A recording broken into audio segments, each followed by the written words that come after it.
Good morning mga kasari. Ito na naman ako mga kasari. Si Emma, ang tindera. Kosinera, labandera. Ay nako, ang babaeng walang pahinga.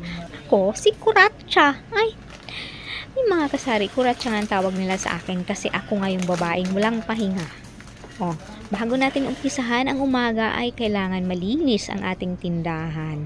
Kasi alam mo naman mga kasari, ang mga customer natin, laging may napapansin. Ay nako. So eto nga mga kasari, bumili nga ako ng itlog. O mura lang itong itlog ko mga kasari. 9 pesos lang ang benta ko dyan para mabilis maubos. So, ayan na nga mga kasari. Kakarating ko nga lang galing akong namili. So, eto na nga, nakakapagod. Pagkatapos mamili, i-display. Pagkatapos mag-display, ayan, sa bahay na naman tayo maglilinis. So, ayan nga mga kasari, kailangan talaga lagi nating tingnan yung resibo.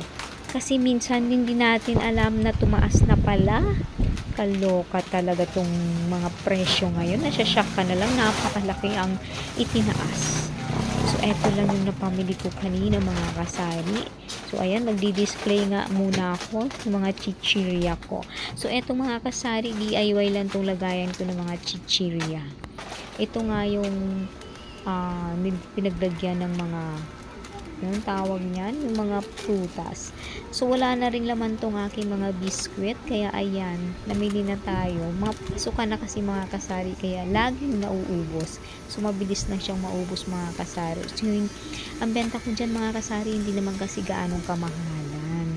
So, ayan, 13 pesos lang yung aking mga cow cheese. Ay, nako. So, ayan.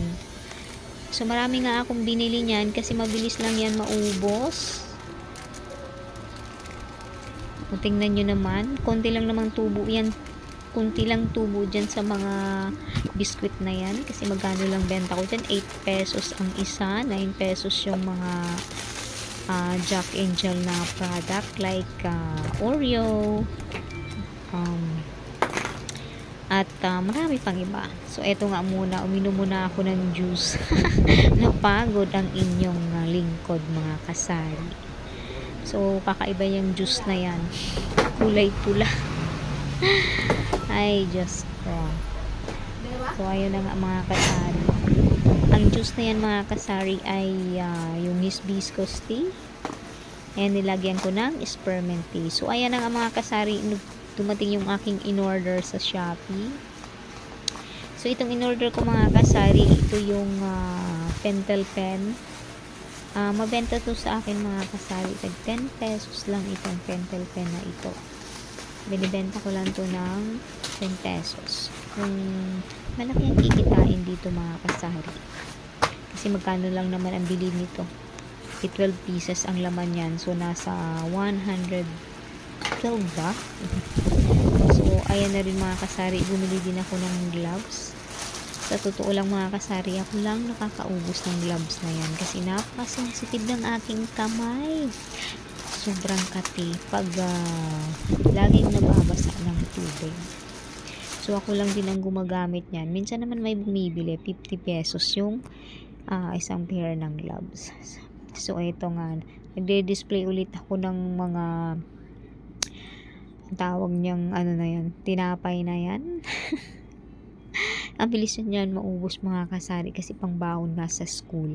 Ang benta ko lang din sa mga ganyang tinapay ay mura lang din mga kasari. Nagpapatong lang ako ng 2 pesos, 3 pesos each.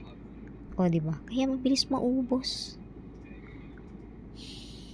So, yan lang mga kasari. Thanks for watching.